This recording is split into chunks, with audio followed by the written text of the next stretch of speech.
Being a military doctor is not an easy vocation. They're expected to have the skills and responsibilities of civilian physicians, as well as a dutiful officer of the Army they serve. When it comes to military medical education, medical school acceptance rates demonstrate that getting into med school is not an easy task. In this video, we'll cover everything you need to know about becoming a military doctor and what to expect of a career as a medical officer.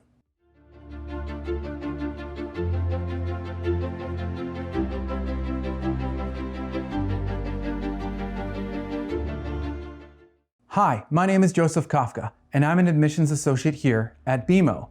Before we get started, be sure to subscribe on whatever social media channel you're watching this from so you don't miss out on any of our upcoming videos. If you would like us to help you become a military doctor, click on the link either above or below this video to schedule your free initial consultation. And as a quick tip, check out the timestamps in the description of this video to navigate to specific sections of the video that you're interested in.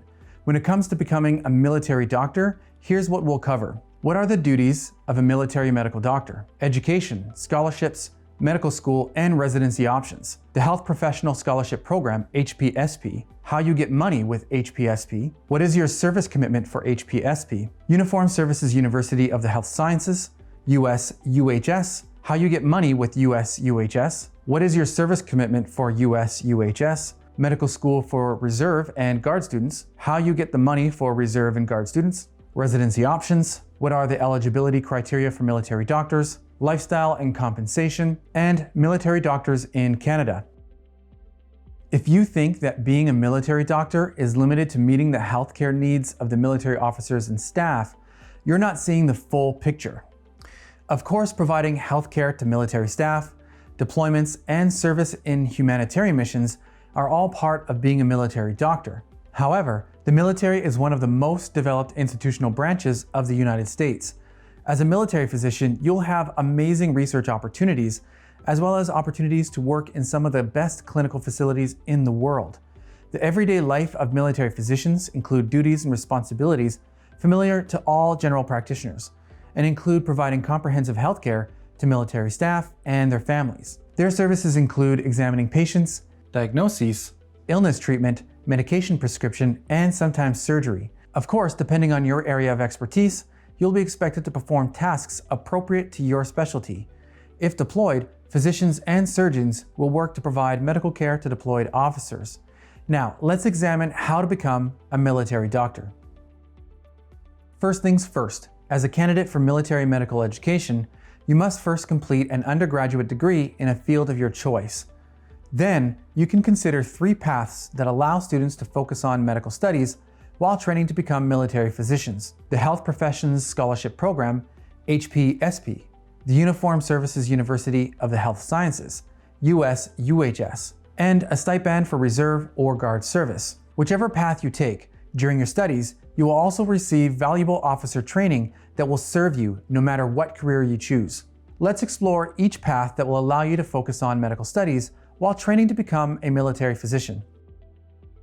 The Health Professional Scholarship Program, or HPSP, allows students to be on track to become military doctors while attending civilian allopathic or osteopathic medical schools in the United States or Puerto Rico. For your application, you must complete all the medical school requirements and prerequisites outlined by your program of choice. If you become an HPSP student, your medical school experience will not be much different from that of civilians. You will attend a civilian school along with other civilian students, and you will not wear your uniform. Unlike your civilian peers though, you will need to attend officer training for your specific service, Air Force, Navy, and so forth. You're also expected to participate in 1 annual training period per year of the HPSP scholarship that you receive. These 45-day training periods also allow you to study for exams at your medical school, participate in research, or complete clinical rotations at a military hospital, not civilian hospitals. You must wear your uniform during your officer training and the annual training periods.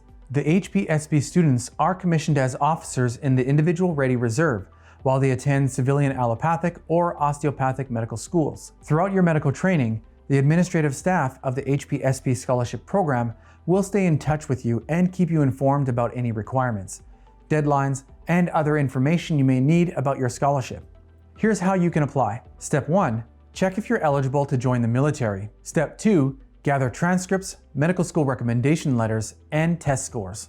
Step 3.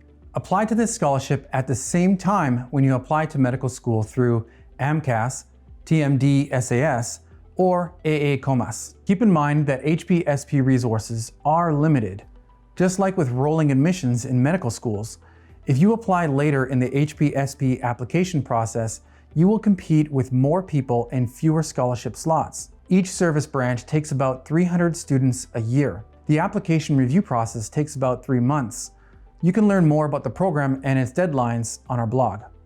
Step 4. Contact a recruiter for the services that interest you. You can choose to apply only to services that interest you, or you can apply to all 3 services: Army, Navy, and Air Force. A recruiter will schedule your preliminary interview. Step 5. Fill out a separate application for each service that interests you. Step 6. The recruiter will schedule a physical examination for you at a military entrance processing station. Step 7. Once you are accepted to a DO vs. MD program, your recruiter will complete your application. Step 8. A committee will evaluate your complete application. Step 9. If you are accepted to several services, you can choose the one you prefer. If you're an active duty officer, your application process will be the same as for civilians, but you will need to request a contingency release from active duty. If you're an HPSP student, the military will pay your medical school tuition, provide a living stipend, and reimburse you for any school expenses. Once you become an HPSP recipient, your service will contact the medical school you're enrolled in and start paying your tuition. You'll start getting your stipend by direct deposit on the 1st and 15th of every month. Make sure to keep records of your school purchases and expenditures so you can be reimbursed. During your annual military training, you'll receive the same active duty pay and benefits as a second lieutenant in the Army and Air Force or ensign in the Navy. After you become a licensed physician, you can postpone residency to complete some of your service commitment. It is possible to fulfill your service commitment as a general medical officer or GMO. This position is similar to being a general medical practitioner, but you will be attached to a specific unit, air wing, or submarine. The role of a GMO is only available to Navy and Air Force students. Let's start this section off with some important USUHS admission statistics. Overall acceptance rate is 5.6%, in-state acceptance rate is 7.8%, out-of-state acceptance rate is 5.5%, the average MCAT is 510, the average GPA is 3.75. USUHS students are active duty officers, which means they are more involved with the military and spend more time in the military environment. Students at the Uniformed Services University of the Health Sciences are expected to wear their uniform during their studies. The first 18 months of medical training are composed of coursework, including classes, labs, and medical field exercises. You'll be taught by a mix of civilian and military instructors. After completing the coursework part of the curriculum, you will begin 12 months of rotations at military medical facilities. Your military clerkships will prepare you for military residency. During rotations, you will also have the opportunity to complete clerkships abroad, including humanitarian missions. Here's how you can apply. Step 1. Make sure you are eligible to join the military. Step 2. Apply to the Uniformed Services University of the Health Sciences through AMCAS. Don't forget that just like every other medical school applicant, you must submit your AMCAS work and activities entries, as well as an impressive medical school personal statement.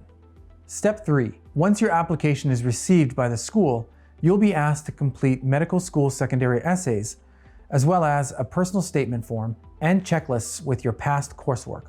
Step 4. Based on your primary and secondary applications, the admissions committee will decide whether you will be invited to interview. Step 5. The interview day is composed of an in-person interview and a tour of the USUHS campus, including a visit to the USUHS wide area virtual environment. You will even have the experience of a 3D battlefield medical scenario. During the USUHS interview, you'll be able to rank which services you would like to join if accepted. Make sure to go over common medical school interview questions to get ready for your interview. Step 6. If you're accepted, you'll be required to get a physical exam through the Department of Defense Medical Examination Review Board and meet all the medical qualifications before you matriculate. If you're an active duty commissioned service officer in the Reserve Officers Training Corps or a service academy, you'll apply the same way as civilians. You'll need a letter of approval, or LOA, to apply to the USUHS from your service branch. If you're an active duty enlisted service member, you'll also need an LOA from your commander. If you are in the reserves, you'll need to request permission from your commanding officer.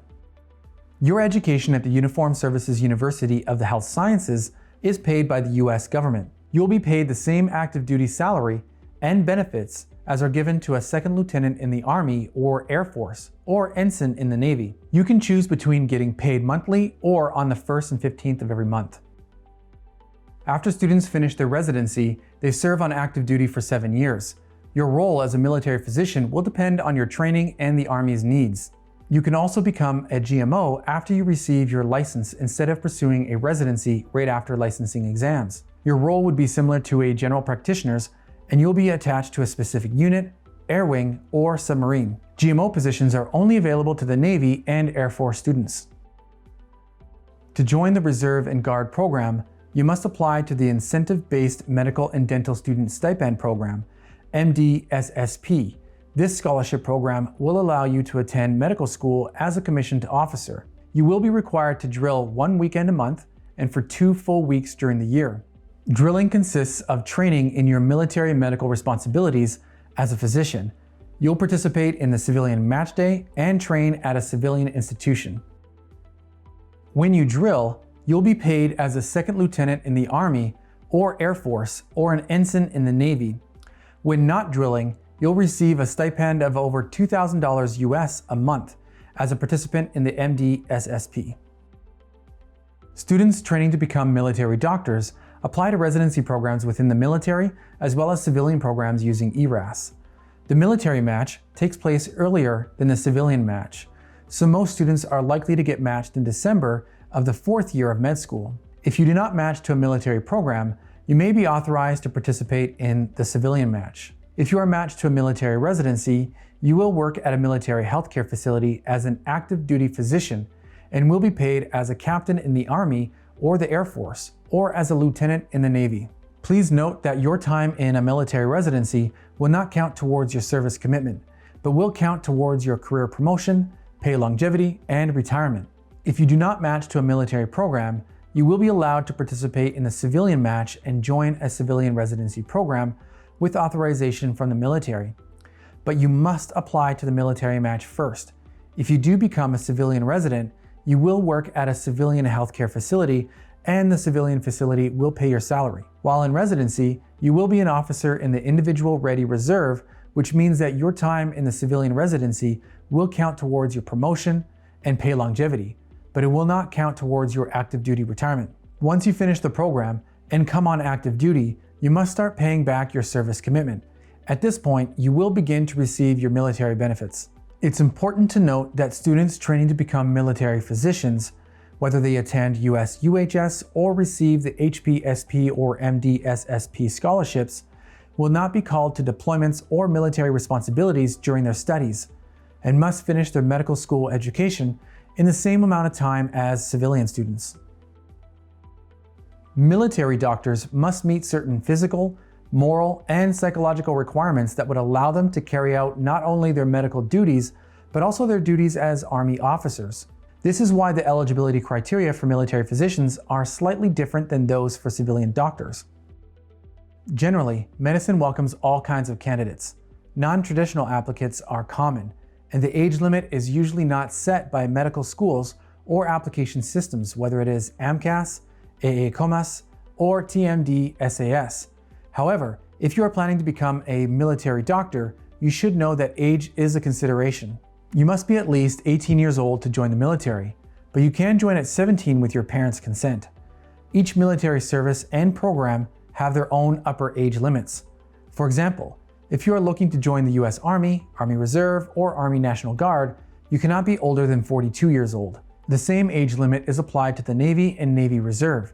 For Air Force Reserve and Air National Guard, you cannot be older than 47 years old. Furthermore, you must also be a certain age to receive educational benefits and scholarships. The Health Professions Scholarship Program, or HPSP, which we already covered earlier, accepts applicants who are no older than 36. Equally, the Uniformed Services University of the Health Sciences does not accept applicants older than 36 years old. Keep in mind that age waivers are possible, but they will depend on your readiness for the military, your skills, and the military's needs.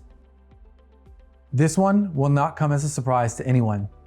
You must be a U.S. citizen to join the U.S. Army, and since all military doctors are commissioned officers and serve in the military, this rule also applies to them. Just like every other medical school applicant to allopathic and osteopathic medical programs, you must meet certain GPA and MCAT score thresholds. Applicants to the HPSP and USUHS must have a minimum GPA of 3.0 and a minimum MCAT score of 500 to qualify. To be a competitive candidate though, your GPA must be at least 3.6 and your MCAT score should be at least 506, ideally 509 or higher. It would also be valuable to compare your GPA and MCAT scores with past year's matriculants. And finally, your MCAT cannot be older than 3 years old. All applicants to the USUHS and HPSP must have undergraduate degrees from accredited universities in the United States, Canada, or Puerto Rico. As I already pointed out, HPSP allows you to become a military physician after graduating from a civilian MD or DO program in the United States or Puerto Rico. So to be eligible for and to finalize the HPSP scholarship, you must be accepted to and enroll in an accredited MD or DO program in the US or Puerto Rico. You can become a military doctor if you're an international medical graduate. For example, if you're a US citizen who has graduated with a foreign medical school degree. However, you must complete the following steps. Pass either the foreign medical graduate examination in the medical sciences or hold an educational commission for foreign medical graduate certification. Be certified by the American Board of Medical Specialties. Complete GME 1 in the United States, Canada, or Puerto Rico. Be licensed to practice in the US and its territories. Be currently engaged in a clinical practice. Academic standards also include your extracurriculars for medical school and experiences that would make you a great candidate for military medicine. Just like civilian medical applicants, you must demonstrate your readiness for this challenging and demanding profession, including physician shadowing, clinical experience, and research. All candidates must undergo a physical exam. Your physical and psychological health must demonstrate that you are ready to serve in case you are deployed. The location of your physical exam will depend on the medical program you want to enter. You will also need to pass a security investigation. This investigation is used to examine your history and proclivity for potentially disqualifying conditions and circumstances, such as a history of violent behavior, compulsive or addictive behavior, symptoms of possible emotional or mental problems, and so on. Just like other medical school applicants, candidates to become military physicians must demonstrate the qualities and professional competencies expected of all medical professionals. They must also showcase their readiness and suitability for the military. Additionally, all physicians must complete 1 year of graduate medical education or residency, must have a valid driver's license, and should be board certified or board eligible. The lifestyle of military doctors is not unlike the lifestyle of civilian doctors, unless, of course, they are deployed. Army doctors typically work shorter hours than civilian physicians, have longer, regular vacations, and excellent benefits. There will also be no need to manage your own practice or deal with malpractice insurance companies. Unless they're deployed, military doctors tend to have more free time to spend with their family. Military doctors are guaranteed maternity or paternity leave. Mothers get 6 weeks of maternity leave, while fathers receive 10 days. The Army also provides access to daycare facilities, on-base schooling, and youth activity centers. There's also the Family Readiness System, FSR, which provides support to military families during deployment, relocation, and other major life events. Another perk enjoyed by military doctors and their families is the ability to enjoy tax-free shopping and discounts available through the commissionary and base exchange system. However, being a military doctor is not for everyone. The hierarchical structure of the military can be a challenge for some physicians. For example, once you're enlisted, your superior officer will decide where you are deployed and what you do there. They may take your requests into account, but there are no guarantees. While traveling opportunities are plenty, most may consider deployment overseas, not necessarily to a war zone, as a drawback. Military physicians enjoy comfortable salaries and great benefits, including repayment of student loans, insurance, retirement benefits, and more.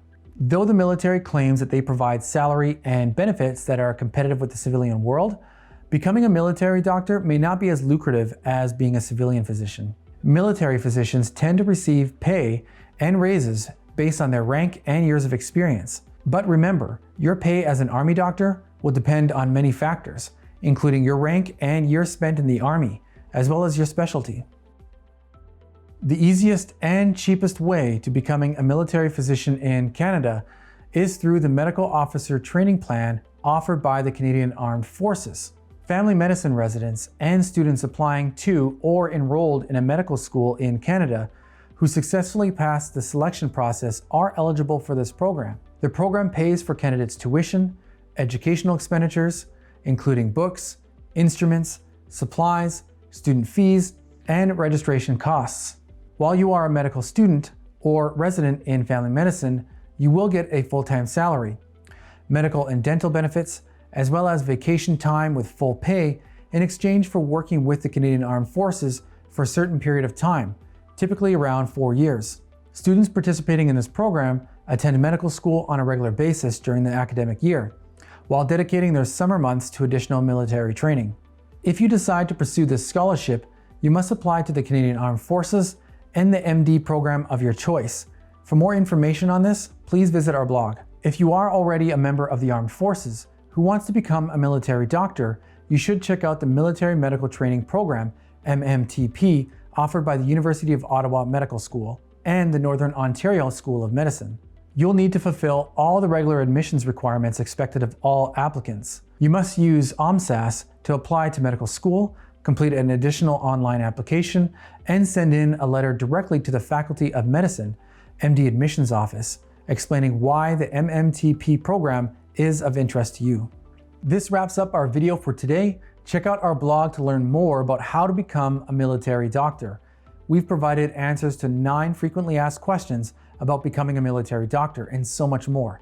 So check out the link in the description of this video so you can find the blog easily. If you would like us to help you become a military doctor, click on the link either above or below this video to schedule your free initial consultation. Hopefully you enjoyed this video, so please subscribe, like, and leave a comment. And speaking about comments, if you have any questions about becoming a military doctor that I didn't cover in this video, let me know in the comments section and I'll get back to you as soon as possible. Thanks so much for watching and see you next time.